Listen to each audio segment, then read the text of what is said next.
Is she to be buried in Christian burial that willfully seeks her own salvation? I tell thee, she is, and therefore make her grave straight. The crowner hath sat on her, and finds it a Christian burial. How can that be, unless she drowned herself in her own defense? Why, 'tis found so. It must be si infundado, it cannot be else, for here lies the point. If I drown myself wittingly, it argues an act, and an act hath 3 branches. It is to act, to do, to perform. Argal, she drowned herself wittingly. Nay, but hear you, good man Delver. Give me leave. Here lies the water. Good. Here stands the man. Good. If the man go to this water and drown himself, it is willy-nilly. He goes. Mark you that. But if the water come to him and drown him, he drowns not himself. Argal, he that is not guilty of his own death shortens not his own life. But is this law? Aye, Mary, is it Crowner's quest law?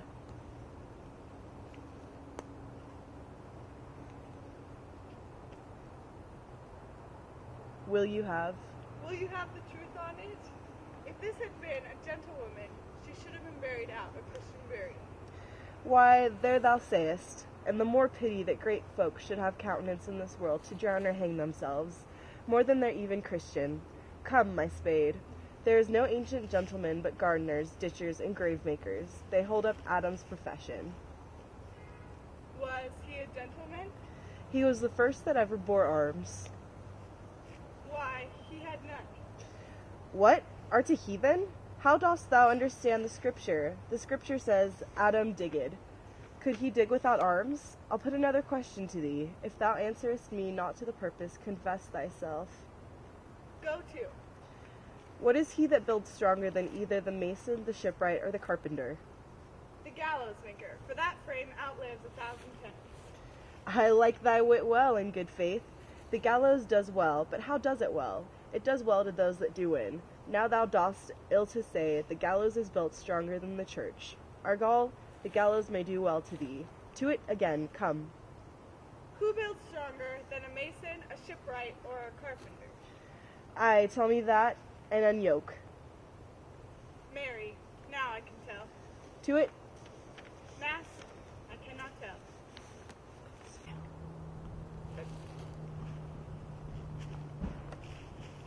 Has this fellow no feeling of his business that he seems a grave making? Custom hath made it in him property of easiness. 'Tisn't so. The hand of little employment hath the daintier sense. But age with stealing steps hath clawed me in this clutch, and hath shipped me into the land as if I had never been such. That skull had a ton in it, and can seen once how the knave jolts it to the ground as if it were Cain's jawbone that did the first murder. It might be the pate of a politician in which this ass now overreaches. One that would circumvent God, might it not? It might, my lord. Sorry. Oh, or if a courtier which could say good morrow. Or that of a courtier which could say, Good morrow, sweet lord, how dost thou, good lord? This might be my lord, such a one that praised my lord. Such a one's horse when he meant to beg it, might it not? Aye, my lord. And now my lady worm is chapless, thrown about the mazer with a sexton's spade. Here's fine revolution, and we had the trick to see it. Did these bones cost no more than breeding, but to play at laggards with them? My mind ached to think on it. A pickaxe and a spade for and a shrouding sheet, or a pit of clay for to be made for such a guest as meet. Line, sorry. There's another. And there's another. May not that be the skull of a lawyer? Where be his quiddities now? His quilts, his cases, his tenure, and his tricks. Why does he suffer this rude knave to knock him about the sconce with a dirty shovel, and will not tell him his actions a battery? This fella might be in his time a great buyer of land, with his statutes. With his statues, his recognizances, his fines, his double vouchers and his recoveries. Is this the fine of his fine, and the recovery of his recoveries, to have his fine paid for the fine dirt? And will his vouchers vouch him no more of his purchases, and double ones too, than the length and breadth of a pair of his indentures?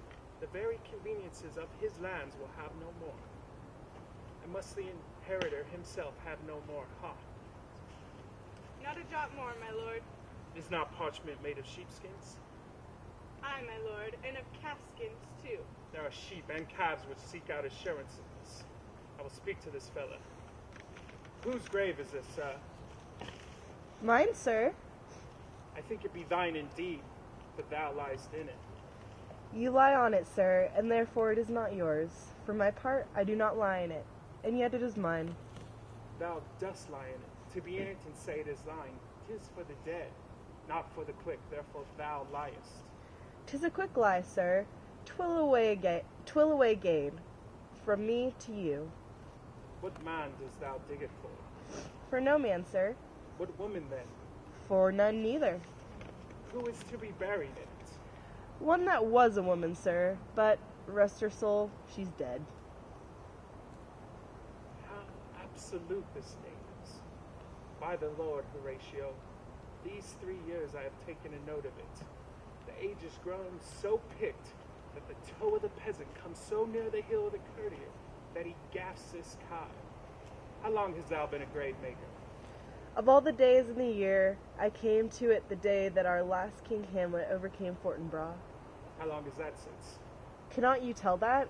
Every fool can tell that. It was the very day that young Hamlet was born, he that is mad and sent into England. Ah, married. Why was he sent into England? Why, because he was mad. He shall recover his wits there, or, if he do not, it's no great matter there. Why? 'Twill not be seen in him there. There the men are as mad as he. How come he mad? Very strangely, they say. How strangely? Faith, even with losing his wits. Upon what ground? Why, here in Denmark. I have been sexton here, man and boy, 30 years. Lie, sorry. How long will a man lie? How long will a man lie in the earth before he rot? In faith, if he not be rotten before he die, as we have many pocky courses nowadays, that will scarce hold laying in, he will last you some 8 year and 9 year. A tanner will last you a 9 year. Why he more than another? Why, sir, his hide is so tanned with his trade that he will keep out of water a great while, and your water is a sore decayer of your horse and dead body. Here's a skull now. This skull has lain in the earth 23 years. Whose was it? A horse and mad fellow's it was. Whose do you think it was? Nay, I not know. A pestilence on him for a mad rogue. A poured a flagon of rednish on my head once. This same skull, sir, was Yorick's skull, the king's jester. This? E'en that. Let me see. Alas, poor Yorick. I knew him once, Horatio. A man of infinite jest, of most excellent fancy. He bore me on his back 1,000 times. And now, how abhorred in my imagination it is. My gorge rims at it. Here, on those lips that I have kissed, I know not how often. Where be your gibes now, your gambols, your songs, your flashes of merriment that were wont to set the table on a roar? Not one now to mock your own grinning, quite chop-fallen. Now, get you to my lady's chamber, tell her. Let her patron itch thick to this favor she must do. Let her laugh at that. Prithee, Horatio, tell me one thing. What's that, my lord? Do you think Alexander looked of this fashion in the earth? Even so. And smelt so, ha! Even so, my lord. Line. To what base uses we may return. To what base uses we may return. May not imagination trace the noble dust of Alexander until he find it stopping a buttonhole? 'Twere to consider too curiously to consider so. We need help. Line. No faith, not a jot, but to follow him thither with modesty enough. No faith, not a jot, but to follow him thither with modesty enough, and likelihood is such. Alexander died. Alexander was buried. Alexander returneth into dust. Line, sorry. The dust is earth, of earth we make loam. The dust is earth, of earth we make loam. And why of that loam? Oh, Where why? to? Sorry, go ahead. Oh, I forget. And why of that loam, whereto he was converted, might they not stop a beer barrel? And why of that loam? Unto earth he was converted. May they not stop a beer barrel? Imperious Caesar, dead and turned to clay. Imperious Caesar, dead and turned to clay, might stop a hole to keep the wind away. Go ahead, sorry. Oh, that the earth, which kept the world in awe, Oh, that the earth which kept the world in awe should patch a wall to expel the winter flaw. should patch a wall to stop the winter flaw. What's soft beside, here comes the king, the queen, the couriers. Who is this they follow, and with such maimed rites? This doth betoken line, sorry. The course they followed did with desperate hand. The course they followed did with desperate hand take her own life. Is that right? Or fordo its own life. Fordo its own life. 'Twas of some estate. Now, catch we a while and mark.